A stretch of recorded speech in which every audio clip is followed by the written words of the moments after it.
others are accused of going too far, but sometimes it's just them hitting their limit. These are the most valid crash outs in animated movies, starting with Mr. Wolf from The Bad Guys, the moment he snaps on Marmalade and goes full feral. My little piggy.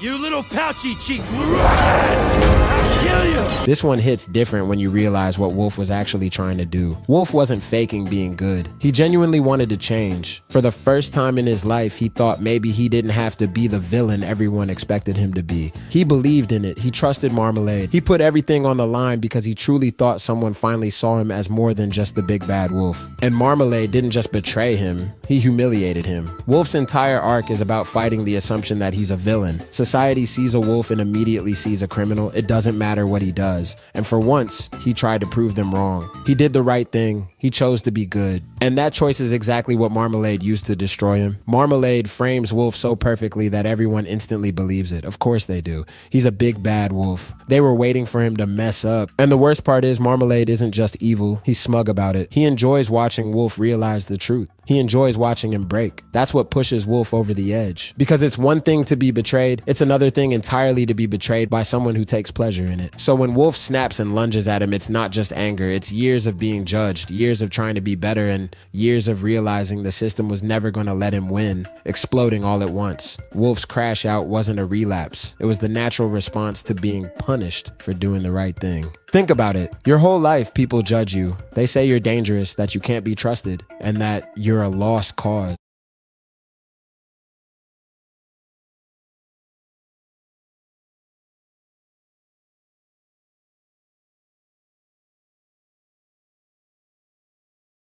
Then someone comes along and makes you believe you can change, that you can be better than what everyone says. And then you find out the truth. They never believed in you. They used you. They needed someone to blame and they chose you because everyone would believe you were guilty. Come on, that's enough to make anyone lose it. Wolf didn't snap because he was evil. He snapped because he trusted the wrong person. And when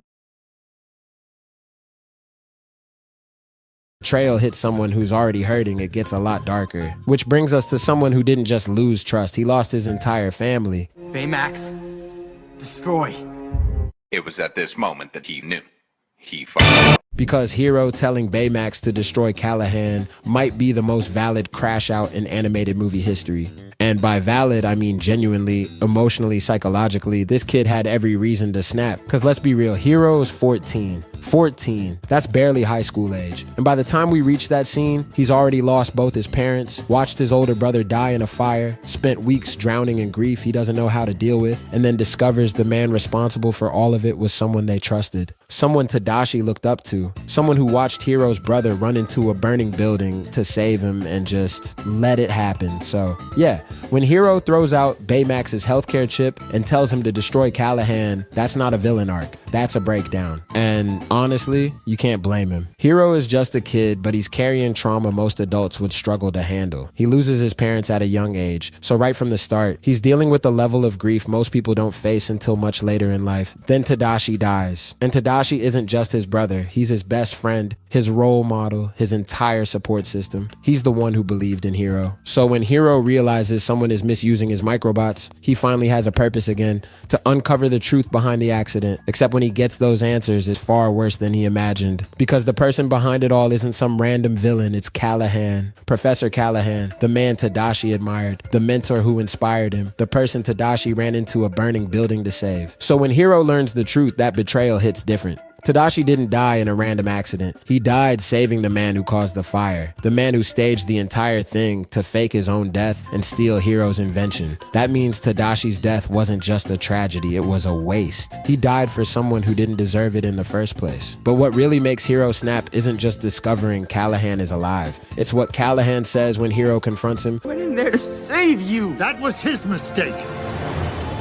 This man shows zero guilt, zero remorse, like Tadashi's life didn't matter, like his sacrifice meant nothing. And when Callahan dismisses Tadashi like he was nothing, all the grief Hiro's been bottling up, all that pain, confusion, and rage has nowhere else to go. Sure, Callahan lost his daughter, that's tragic, but using that loss as an excuse to put an entire city in danger and to dismiss the life of a kid who died trying to save you, that's not grief, that's cruelty. And that's what makes Hiro's rage feel less like a loss of control and more like the only reasonable response. Because if anyone in animated movie history deserved a crash out, it was Hiro, a 14-year-old orphan with unprocessed trauma, a stolen invention, a dead brother, and a villain who looked him in the eye and said it didn't matter. Yeah, valid reason. And do you know what else is valid? You were this close to losing your...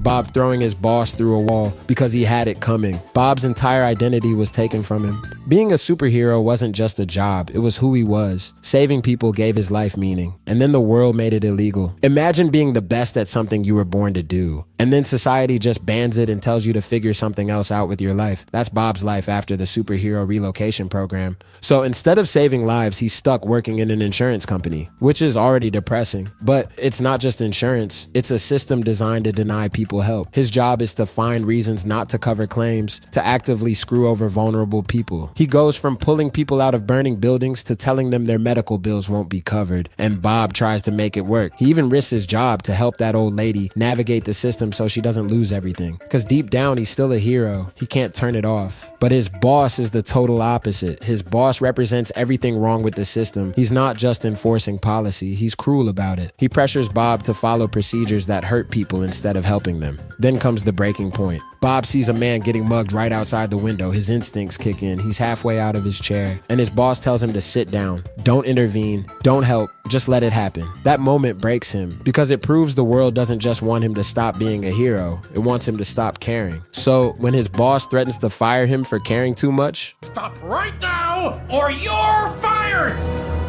Bob snaps. 15 years of suppressed strength, suppressed purpose, suppressed identity, all of it comes out in one throw. And honestly, he's lucky Bob only threw him through a wall and not out the window. Speaking of luck, May from Turning Red hasn't had much of it ever since she discovers she can transform into a red panda whenever she loses control of her emotions. And her crash out at Tyler's birthday party.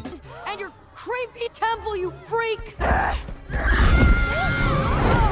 Is a direct result of that. I'm not saying turning into a giant red panda and terrorizing a kid at his own birthday party is the ideal response, but let's actually break down what led to that moment. Tyler wasn't just teasing her. He directly insults her family and her heritage, and that's intentional. That's meant to hurt. And let's not forget, he's been a bully the entire movie. He mocks May, embarrasses her in class, and makes fun of her at every opportunity. He's not some innocent kid. He literally blackmails her into showing up to his birthday party as the panda, holding the fact that he didn't tell her mom about the concert money she's raising at school. By the time May finds out the concert is on the same night as a family ritual her mom has been planning, she's already emotionally maxed out. Imagine being a teenager with an uncontrollable ability to turn into a giant red panda, juggling your mom's expectations, your friends' plans, and a full-on identity crisis while working nonstop to raise money for a concert. Then you're forced to attend the birthday party of the kid you hate most, only to realize the entire plan you and your friends worked toward is about to fall apart. And on top of all that, the same bully decides to mock your family in front of a crowd.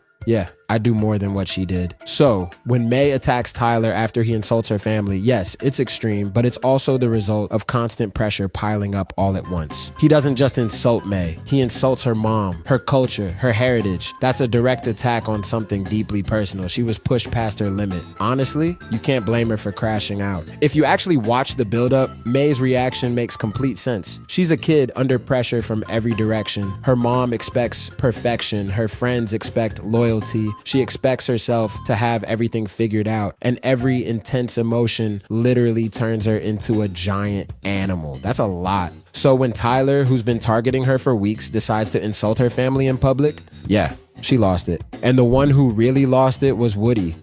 You are a toy! His meltdown at the gas station might be one of the most emotionally justified breakdowns in animated movie history. When you really look at what led to this moment, it's clear Woody doesn't snap at Buzz just because he's the new favorite toy, although that is part of it. He breaks because he's overwhelmed by jealousy, fear, and desperation right in the middle of an identity crisis. Think about it. For years, Woody has been Andy's favorite. That isn't just a perk, it's his entire sense of self. It gives him value and purpose. He's the leader of the toys, the one Andy loves most, the one who gets to sleep on the bed. So when Buzz shows up and takes that away, Woody doesn't just feel replaced. He feels like he no longer matters. Meanwhile, Buzz is living in a complete alternate reality. He genuinely believes he's a real space ranger on a mission to save the galaxy. He's delusional and everyone else is just entertained by it. Woody sees this clearly. And yeah, Woody shouldn't have tried to knock Buzz behind the desk, but when Buzz gets knocked out the window, it makes everything worse. To the other toys, Woody doesn't just look jealous, he looks guilty. They think he did it on purpose. Everything falls apart at once. And on top of all that, Woody still has to go find Buzz to prove his innocence. By the time they reach the gas station, Woody has been running on pure stress and anxiety for almost an entire day. He's been accused of murder by his friends, he's been separated from Andy, and now he's stuck with the one toy who caused all of this. And Buzz isn't helping. Because of you, the security of this entire universe is in jeopardy.